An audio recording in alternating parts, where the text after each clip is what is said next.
नमस्कार साथियों, आज के इस वीडियो में हम एमएससीपी के पार्ट 14 में कमेंट सेक्शन में आए हुए प्रश्नों को लेंगे। और पहला प्रश्न है महिपाल सिंह जी चौहान जी का।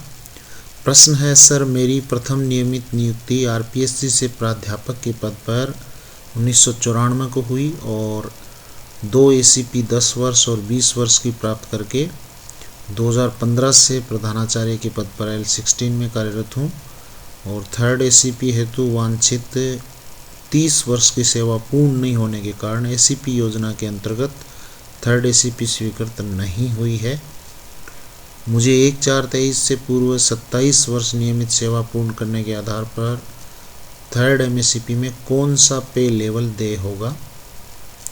27 वर्ष पूर्ण दिनांक 17/12/2021, वेतन 1/4/23 को 98,800, पे लेवल L16।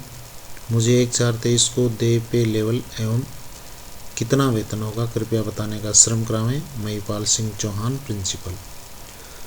तो सर आपको 27 वर्ष की सेवा पूर्ण करने पर L17 मिलेगा और इसके लिए आप एलिजिबल 1 अप्रैल 2023 को हो चुके हैं। आपको थर्ड एमएससीपी के लिए अप्लाई कर देना चाहिए। तो आपका जो वेतन निर्धारण है वो इस तरीके से होगा। 98,800 आपका 1 अप्रैल 2023 का वेतन है। तो 98,800 और उसके बाद नेक्स्ट सेल है वो 1,01,800 और उसके बाद L17 में 1,01,800 को ले जाया जाएगा। तो यहाँ पे आपका जो बेसिक है 1,01,200 से अधिक 1,04,200, ये नया आपका L17 में मूल वेतन हो जाएगा 1,04,200। नेक्स्ट क्वेश्चन है अन्नाराम जी लिम्बा जी का। प्रश्न है, मेरी प्रथम नियुक्ति 18/2/1989 तृतीय अध्यापक के पद पर और उसके बाद सीधी भर्ती से वरिष्ठ अध्यापक पद पे नियुक्त होने पर 19/12/1991 को वरिष्ठ अध्यापक के पद पर कार्य ग्रहण किया। 10 वर्ष की सेवा पूर्ण होने पर स्वीकृति वरिष्ठ चयनित वेतनमान 19/12/2001 को मिला। उसके बाद 18 वर्ष की सेवा पूर्ण होने पर सेकंड एसीपी 2009, उसके बाद वरिष्ठ अध्यापक से व्याख्याता पद पे पदोन्नति, 2015 को व्याख्याता पद पे कार्य ग्रहण किया। उसके बाद 19/12/2021 को 30 वर्षीय एसीपी मिलने पर L13 से L14 मिला। उसके बाद प्रधानाचार्य के पद पर 23/11/2021 से पदोन्नति हुई और 26/4/2023 को यथास्थान प्रधानाचार्य के पद पर कार्य ग्रहण किया।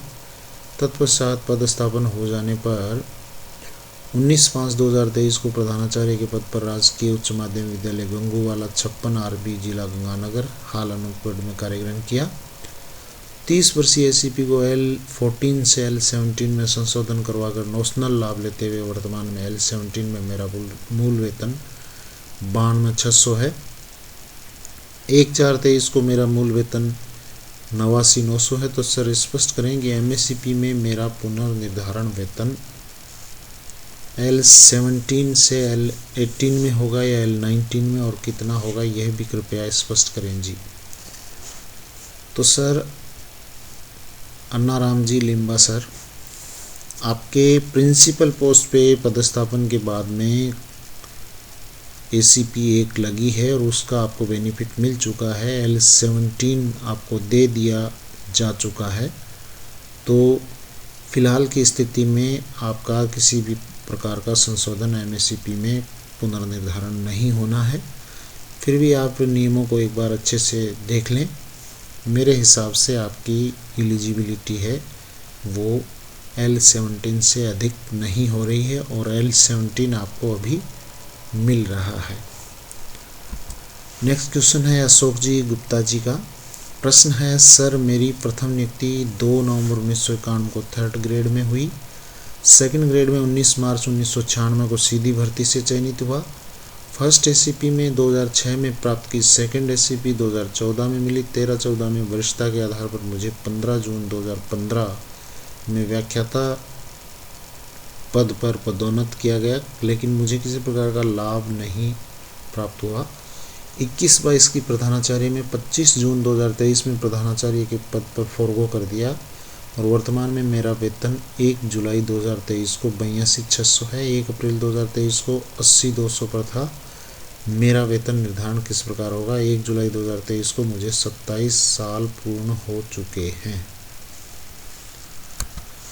तो अशोक जी, आपको आप अपनी जो सेकंड एससीपी मिली हुई है उसको आप मॉडिफाई करवा सकते हैं, और थर्ड एससीपी या एमएससीपी कहें, उसके लिए आप तब तक एलिजिबल नहीं हैं जब तक आप प्रिंसिपल पोस्ट पे कार्य ग्रहण नहीं कर लेते। तब तक आपको थर्ड जो आपने फॉरगो किया है प्रिंसिपल पोस्ट पे प्रमोशन को, तो इसके लिए आप अभी एलिजिबल नहीं हैं। लेकिन आप अपनी सेकंड एससीपी जो अभी L13 में आप वेतन ले रहे हैं उसको मॉडिफाई आप करवा सकते हैं, उसके लिए एलिजिबल हैं। और 1 अप्रैल की स्थिति में 1 अप्रैल 2023 को 80,200 पे आप वेतन बता रहे हैं, तो ये L13 में है, इसको L14 में ले जाया जा सकता है, मॉडिफाई करवाया जा सकता है। तो 80,200 आप बता रहे हैं, 80,200 ये L13 में है, इसको आप 80,200 को इसमें लाएंगे तो आपका न्यू जो बेसिक है वो 82,400 1 अप्रैल का हो जाएगा, और जुलाई का है वो 84,900 हो जाएगा। तो ये आपके बेसिक में डिफरेंस आ जाएगा, ये इतनी बढ़ोतरी हो जाएगी। और 27 वर्षीय एससीपी के लिए अभी आप एलिजिबल नहीं हैं। नेक्स्ट क्वेश्चन है सीबी गोठवाल जी का। चंद्रभान गोठवाल, मेरी 3rd ग्रेड में अध्यापक पद पे 2 जुलाई 1993 को नियुक्ति हुई।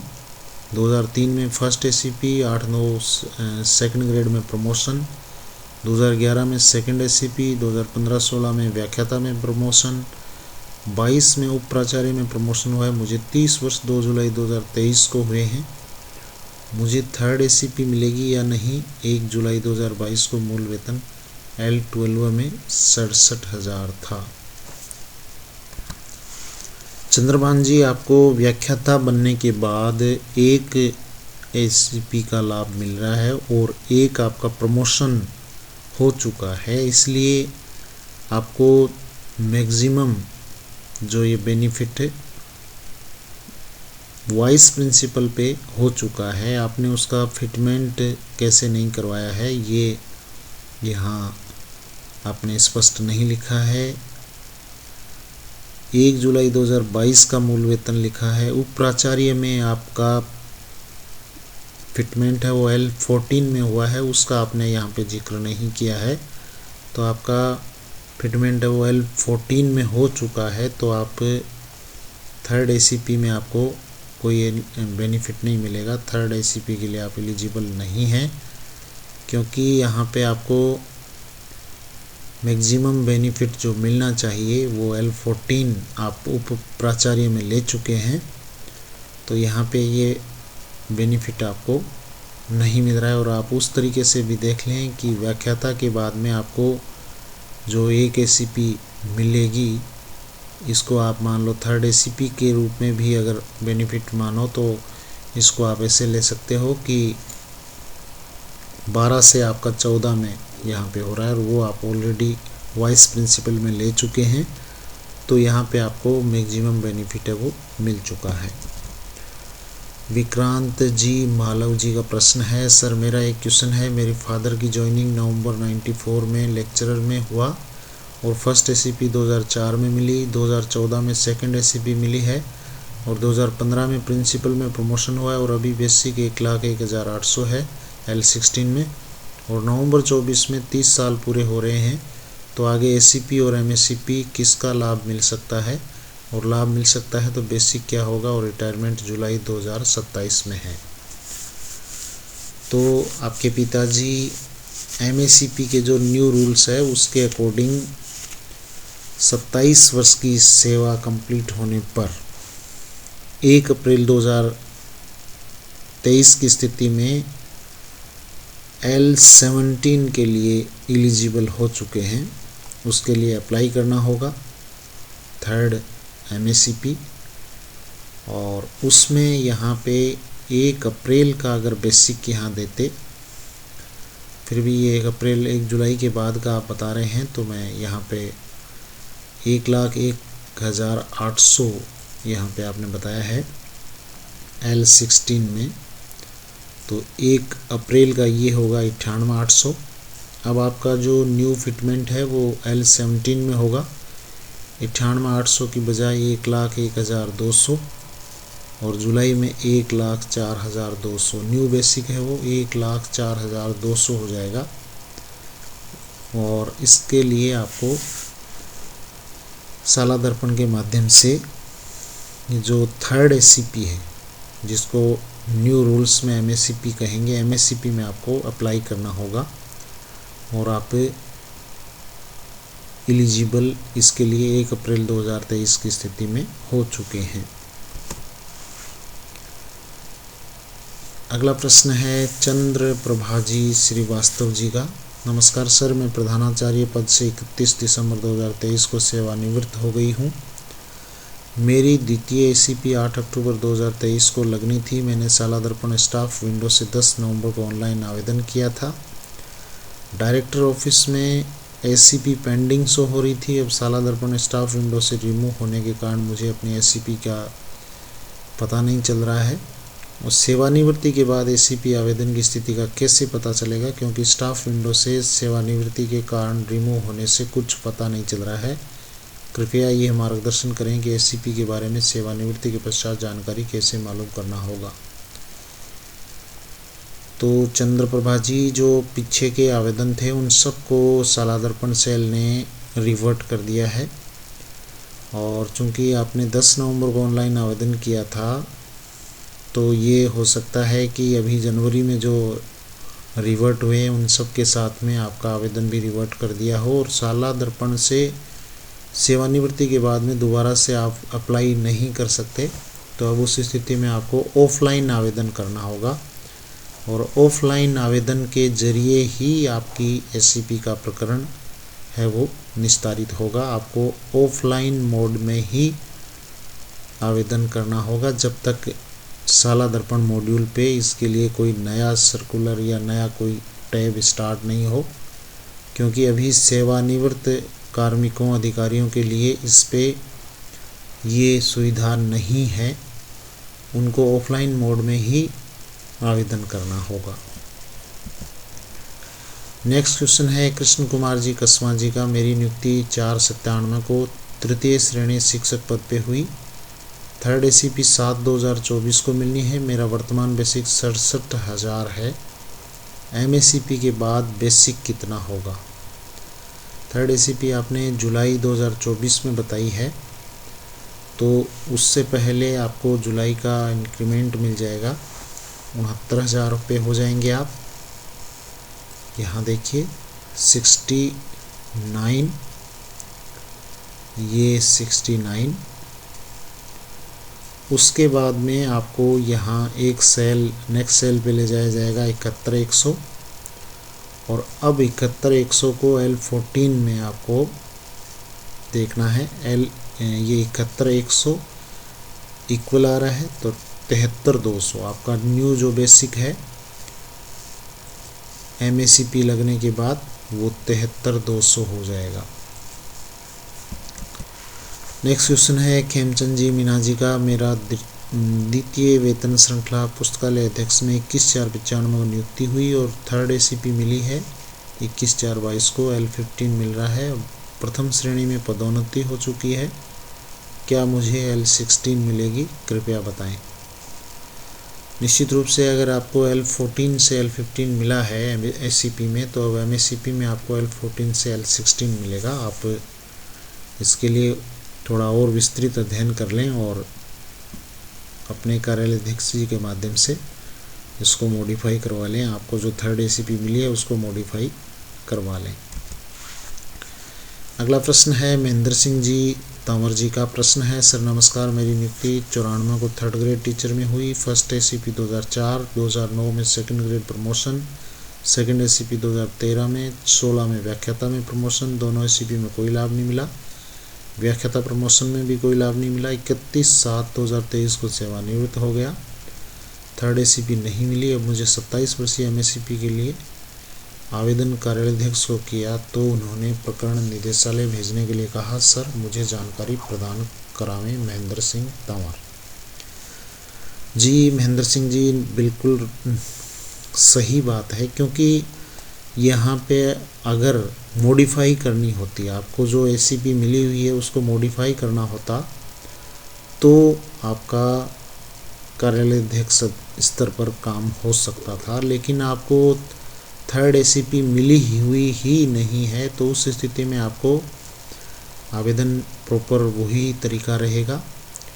आप व्याख्याता से सेवानिवृत्त हुए हैं तो आपको प्रकरण निदेशालय भेजना ही होगा और ऑफलाइन मोड में भेजना होगा, क्योंकि ऑनलाइन आवेदन के लिए यानी सेवानिवृत्त जो भी कार्मिक है, अधिकारी हैं, उनको साला दर्पण पे ये सुविधा दी हुई नहीं है। उनका स्टाफ लॉगिन है वो कार्य नहीं करता, तो उनको ऑफलाइन मोड में ही ये प्रकरण है वो निदेशालय भेजना होगा और वहाँ से ये प्रक्रिया है वो आगे की ये सैंक्शन वगैरह होगी, तब आपको इसका बेनिफिट है वो मिल पाएगा। अगला प्रश्न है राजेंद्र जी जैन जी का। प्रश्न है, मैं अभी उप प्राचार्य पद पे L14 में 1/4/23 को 87,400 पे हूँ। मेरी 30 वर्षीय SCP 8/5/23 को लगनी है। मुझे L15 में या L16 में किस में फ़ायदा है? मैं 31/12/23 को रिटायर हो गया। ACP के सारे रिवर्ट कर दिए गए हैं। अब आवेदन कैसे करें, क्योंकि साला दर्पण तो रिटायर की वजह से बंद हो गया।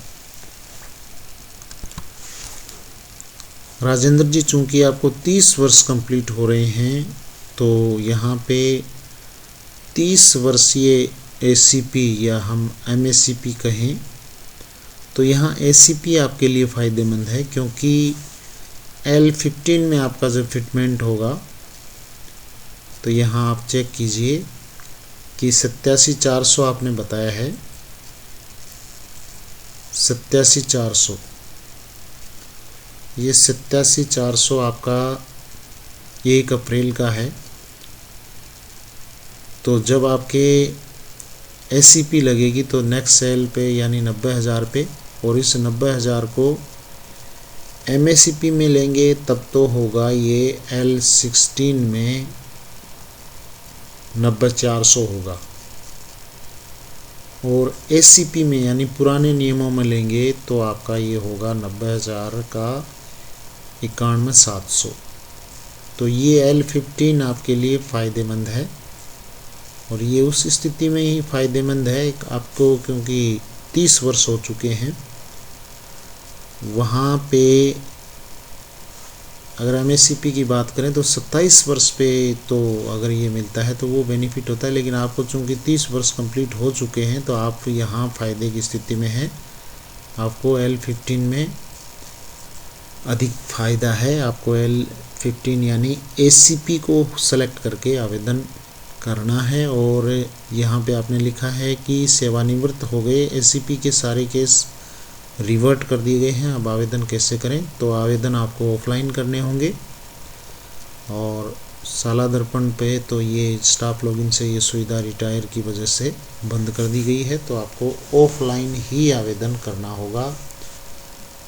स्टाफ लॉगिन पे जब से ये ACP के आवेदन शुरू हुए हैं उससे पहले जो तरीका हुआ करता था सर्विस बुक को साथ में भेज के और जो प्रक्रिया की जाती थी वो तरीका आपको अपनाना होगा। उस तरीके से आपको अपनी सर्विस बुक और ACP का आवेदन निदेशालय को पहुंचाना होगा। नेक्स्ट क्वेश्चन है मूलचंद जी यादव जी का। प्रश्न है, सर मेरा नाम मूलचंद यादव व्याख्याता पद से 31/12/23 को राजकीय सेवा से सेवानिवृत्त हो चुका हूं। 27 वर्षीय MACP के लिए ऑनलाइन आवेदन 23 अक्टूबर 23 को किया था। मेरा आवेदन रिवर्ट कर दिया गया। अब मैं कैसे आवेदन करूं? आवेदन फॉर्म कहाँ मिलेगा? आप आवेदन फॉर्म भेजने की कृपा करें। तो मूलचंद जी, जो पुराना ACP का फॉर्म हुआ करता था वो फॉर्म भरना है, और उस फॉर्म को भर के और सर्विस बुक को भी आपको साथ में भेजना होगा, और जो आवश्यक दस्तावेज है वो भी आपको संलग्न करके और ऑफलाइन माध्यम से आपको भिजवाना होगा, तभी आपका ये कार्य है वो संपन्न हो सकेगा। अगला प्रश्न है PR347, सर जिन थर्ड ग्रेड टीचर्स की योग्यता हायर सेकेंडरी STC है और तीनों SCP 1423 से पूर्व लग चुकी है, L13 पर उनको MSCP में L14 पर लाना रोक दिया गया है DDO द्वारा, जबकि सेम कंडीशन के सेकंड ग्रेड टीचर के MA BEd वालों को L14 पे फिटमेंट कर दिया गया है। कारण हो सकता है, क्या कारण हो सकता है? DDO को पूछने पर योग्यता न होना बताया जा रहा है, स्पष्ट करें सर। आपका प्रश्न मूल रूप से ये है कि जो थर्ड ग्रेड टीचर्स केवल हायर सेकेंडरी और STC है, BA BEd नहीं है, तो उनको थर्ड ACP में L14 का लाभ नहीं दिया जा रहा है। तो ये तो नियमों में स्पष्ट है कि उनको L14 मिलना है। आप यहाँ देख लीजिए, इसमें जो 6 अक्टूबर का जो ऑर्डर है उसमें स्पष्ट लिखा हुआ है कि जिनके पास शैक्षणिक योग्यता, प्रमोशन पोस्ट की शैक्षणिक योग्यता नहीं है, उनको इस टेबल के अनुसार लाभ दिया जाएगा। तो यहाँ पे L12 के बाद L14 दिया गया है, तो L13 कैसे मिलेगा उनको? L14 के वो हकदार हैं। और कई जगह के जिला शिक्षा अधिकारी कार्यालयों से आदेश भी जारी हो चुके हैं, कार्यालय अध्यक्षों को अधिकृत कर दिया गया है। तो इसमें निश्चित रूप से ये जो थर्ड ग्रेड टीचर जो हायर सेकेंडरी और BSTC है वो L14 के लिए एलिजिबल हैं, इसमें कोई संदेह नहीं है। प्रश्न है अगला XYZ, सर मेरी प्रथम नियुक्ति 95 वरिष्ठ अध्यापक के पद पे, प्रथम SCP 2005, सेकंड SCP 13, DPC से लेक्चरर बना, सेकंड SCP मॉडिफाई करने पर बेसिक L13 से L14 में 84,900 हुआ। अब 27 वर्षीय MSCP 2322 में लगने पर मेरा L16 में बेसिक 1423 और 1723 को क्या होगा? तो 84,900 आपका अभी 1423 को आपने बताया है, 84,900 1423 को। तो यहाँ पे जब ये आपके SCP लगेगी तो ये 87,400 हो जाएगा और 87,400 को L16 में यहाँ ले जाएंगे हम, तो ये L16 में 87,800। आपका जो न्यू बेसिक है वो 87,800 1 अप्रैल की डेट में हो जाएगा और 1 जुलाई को आपका 90,400 हो जाएगा। 1 जुलाई को 90,400 बेसिक।